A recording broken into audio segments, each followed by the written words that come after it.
With each passing day, the little money they had left began to vanish, and suddenly hunger crept in. Okafor and Ndidi were forced to take foodstuff from people in the market on credit, promising to pay as soon as they had the money. Ezinne and Obi joined Okafor to search for work around the village, while Ndidi displayed her cherished wrappers for sale at the market. She sold the wrappers at cheaper prices and raised little money to buy food and settle some debts.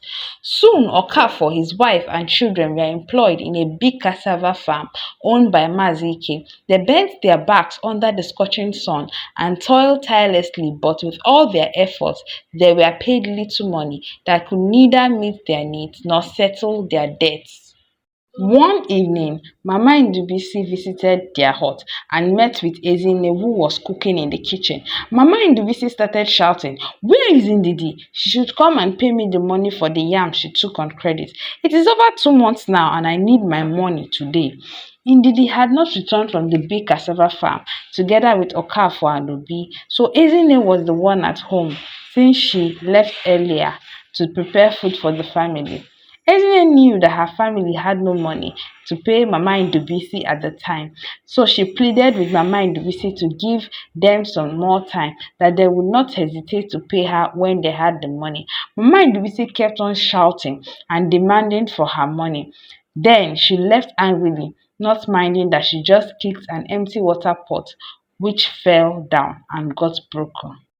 Ezinne was sad and sat on a stool as she thought about how life was getting tougher for her family. She hoped of other ways to make ends meet because she had grown tired of the struggles her family had to go through every day and wished to get her family out of poverty.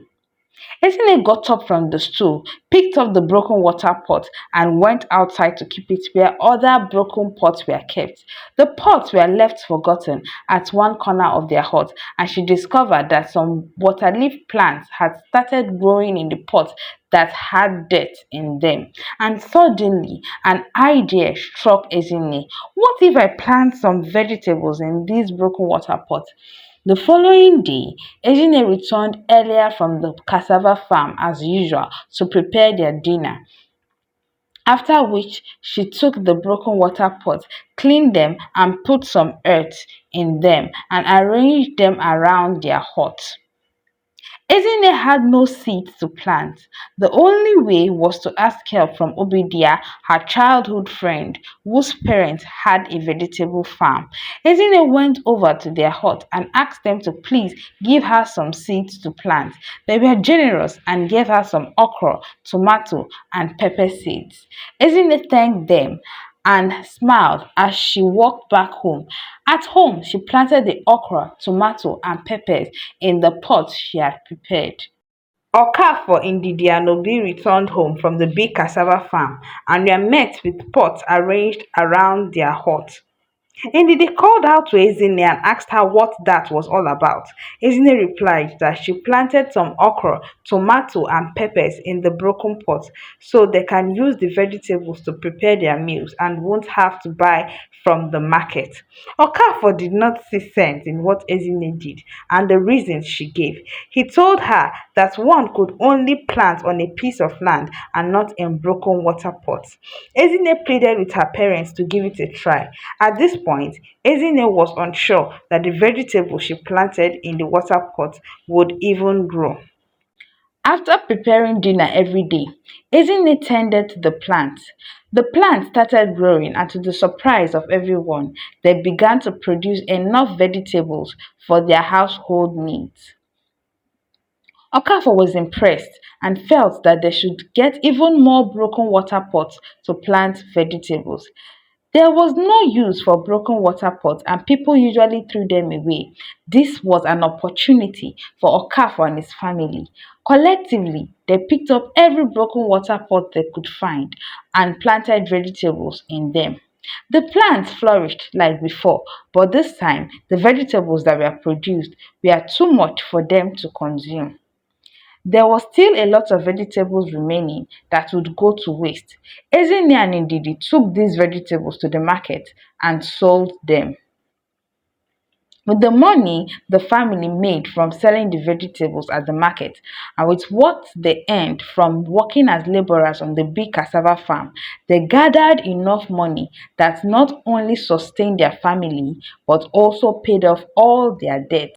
One day, when Okafor, Ndidi, and Obi were returning home, they saw some pots that were thrown away.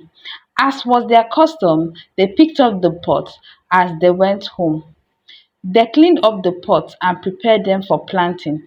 Little did they know that the broken pots were thrown away by Mazi Ike's servant, and that Mazi Ike's daughter, Uju, saw them through her window, picking up the broken pots. Uju was furious to see this, and she went straight to her father to complain. How did they take our broken pot? That wretched family! Father, you have to deal with them to teach them a lesson, Uju said.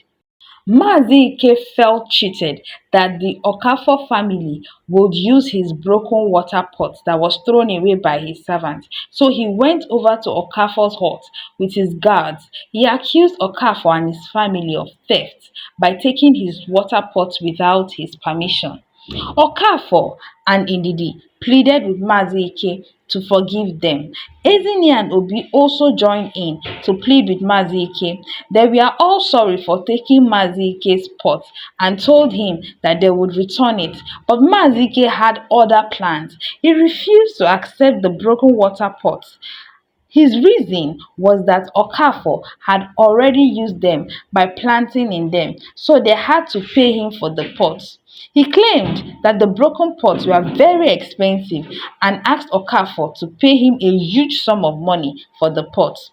Okafor didn't have such amount of money, so Mazi Ike asked his guards to seize Obi and take him away to be his slave until they paid him the money in full. Okafor could not defend his family in the face of Mazi Ike because he was poor and could not match up to Mazi Ike's wealth. Now Okafor and his family were in a much bigger debt. Just when they thought they could live a comfortable life and keep their heads above water. Ezinne soaked her pillow with tears every night. She felt guilty that her brother was now Mazi Ike's slave because of her. Her stupid idea had brought more debt and sorrow for the family. Okafor and his family had to come up with the money so Obi would regain his freedom. They needed to save up money they earned as laborers to pay off the debt, but this would take them up to 2 years to achieve. 2 years was such a long time, and Ezinne became even more angry with herself that she went to destroy the vegetables because they were the reason for all these troubles. Ezinne looked at the plants one more time before destroying them. She saw how the plants flourished and produced bountifully. Destroying these plants would be a waste, she thought to herself. These plants have been providing vegetables that we eat and sell for money. Destroying them would be a loss for the family. Instead of destroying the plants, Ezinne watered and tended to them. The family was gloomy, but they were determined to pay Mazi Ike so that Obi would be set free. So Okafor, Ndidi, and Ezinne worked even harder as laborers. They approached smaller farms for work to raise extra money. Ezinne still prepared the evening meal, of which she took some to Obi at Mazi Ike's mansion, where he worked as a slave. Ezinne cried so much and told Obi that they were saving up money to settle the debt so he would be set free. Obi never liked to see Ezinne cry, so he told her one of the funny stories their late grandmother would tell them as kids. This brightened up Ezinne's mood. Oh, how intrigued she was by her grandmother's tales. She missed her grandmother so much.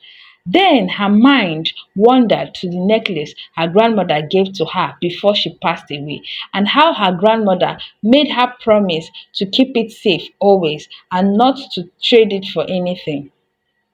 Ezinne returned home and brought out the necklace from her things. She tried it on after many years, and now it fit her perfectly.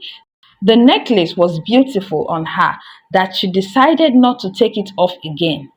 The following day, Ezinne went home early to prepare supper in the evening as usual, after which she tended to the vegetables around their hut. To her surprise, Uju, Mazike's daughter, approached her and started praising her necklace. Uju, who was fond of looking out her window to see what Okafor and his family were up to, caught sight of Ezinne's necklace. The necklace was so beautiful that she could not resist it. She put aside her pride and ran to buy the necklace from Ezinne. She offered to pay Ezinne handsomely for the necklace. Ezinne saw this as an opportunity for her to get the money needed to pay for her brother's freedom, but she already made a promise to her grandmother never to trade the necklace. Ezinne could not break her promise. No, I cannot sell my necklace to you. I made a promise to my grandmother not to trade it for anything. Ezinne said. Uju doubled the amount she offered Ezinne, but Ezinne refused to sell her necklace. Uju offered to give Ezinne 10 times the amount she offered, together with other jewelry, but Ezinne bluntly refused. Uju realized that there was no way she could buy Ezinne's necklace, so she started crying out of frustration. This was the first time she did not get what she wanted. She had always gotten everything she wanted, from the finest silk clothes to the choicest jewelry and adornments, even as a child. Then Uju begged Ezinne to give her the necklace so she could try it on for a few minutes. She promised to return it afterwards. Ezinne was moved by Uju's tears and gave her the necklace. Uju was so happy to wear the necklace. She admired herself with the necklace, how the necklace matched her outfit. Finally, she had gotten what she wanted.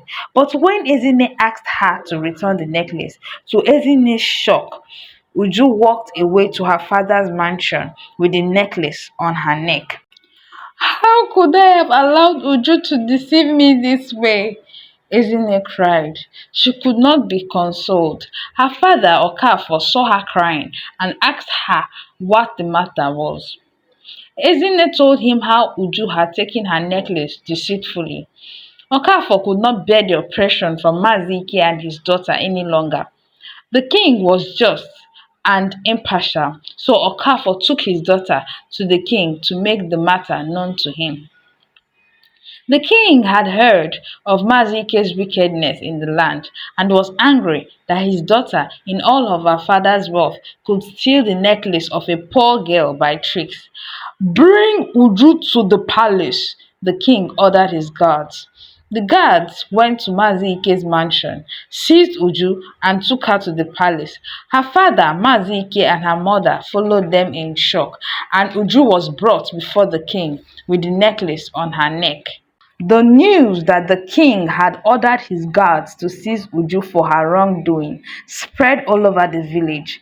Out of curiosity, people trooped into the palace to witness the happenings. The king, in fury, commanded Uju to return Ezinne's necklace immediately. Uju tried to take off the necklace from her neck, but it refused to come off. She tried and tried again, but it was too difficult. Then the king ordered his maids to help her take off the necklace. The maids tried for a long time to help her take off the necklace, but to everyone's amazement, the necklace stuck to her neck, such that the only way to take it off was by cutting off her neck. The necklace had to be returned to the rightful owner to serve justice. Cut off her neck, the king said with all authority to his guards. On hearing this, and at the sight of the sword, Mazike fell to his knees as he pleaded with the king to spare the life of his only child. Oh, king, I will give all my wealth to Ezinne in exchange for the necklace. Please spare the life of my daughter, Mazike cried. Mazike and Uju's mother knelt before Ezinne's feet, begging her to spare their daughter's life. Ezinne frowned at Mazike. It served him right for being so cruel to her family. He didn't have mercy on her family when they begged him to take back his broken pot, but asked them to pay a sum of money too much for them to pay, so he could take her brother as his slave until they could pay the money. Now he knows how it feels to be oppressed, how it feels to lose a family member. Uju has to return my necklace. I don't care if they have to cut off her neck to do so. She has to face the consequences of her actions. Enough is enough, Ezinne thought to herself. The palace was filled with murmurs and arguments from the crowd, watching the scene unfold and anticipating Uju's punishment. It was payback time for Uju and Mazike for all the atrocities they committed, and the villagers were excited. Silence, the king said, as he asked Ezinne to make a choice, either to take all of Mazike's wealth or to take her necklace. Ezinne remembered the promise she made to her grandmother to always keep the necklace safe and never to trade it. She also pondered on how Maziki and Uju had been so wicked and how they had to pay for their wickedness. Meanwhile, Uju ran to Ezinne, knelt down and held her feet, pleading in tears for her to spare her life. The king's guard stepped forward and held Uju back. Uju's mother rolled on the floor. Her eyes were swollen from crying. She went to Ezinne once more and begged Ezinne to spare her daughter's life. She looked straight into her eyes with so much pain while holding her hand. Ezinne took her hand away, but this act pierced her soul, and she could not overlook the cry of Uju's mother, who was to lose an only child. Does her necklace worth the life of a fellow human being?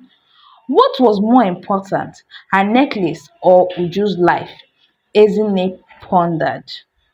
The palace was silent, everyone eager to find out Ezinne's choice. Ezinne had made up her mind and she made her choice. I choose to take all of Mazike's wealth in exchange for my necklace. The air was filled with surprise, and in a twinkle of an eye, wealth changed hands as Ezinne and her family rose from abject poverty to affluence. Obi regained his freedom and they recovered the land they sold to Mazike. In their kindness, they released all the people Mazike held captive as slaves. They extended help to those in need in the village, and their wealth never stopped increasing. Mazike fell from grace to grace. He was now as poor as death. All his wives left him except Uju's mother. Mazike regretted for the rest of his life. He wished he was a better man. He wished he trained Uju to be a good person. As for Uju, she was brought down from her high horse. She had nothing to boast of, and she became the laughing stock of the villagers. The end. Moral lessons to be learned from this story.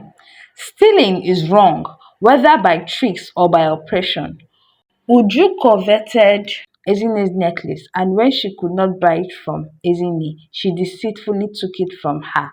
This almost cost her her life and eventually led to the loss of her father's wealth. Material possessions do not worth human life. Ezinne made the right choice to take Mazike's wealth in exchange for her necklace and save Uju's life, despite her desire for revenge against Uju and Mazike, because she knew that the necklace did not cost human life. This eventually led to the turnaround of her family's fortune from poverty to riches. What other lessons did you learn from this story? Please like, share, and subscribe for more stories. Have a great day.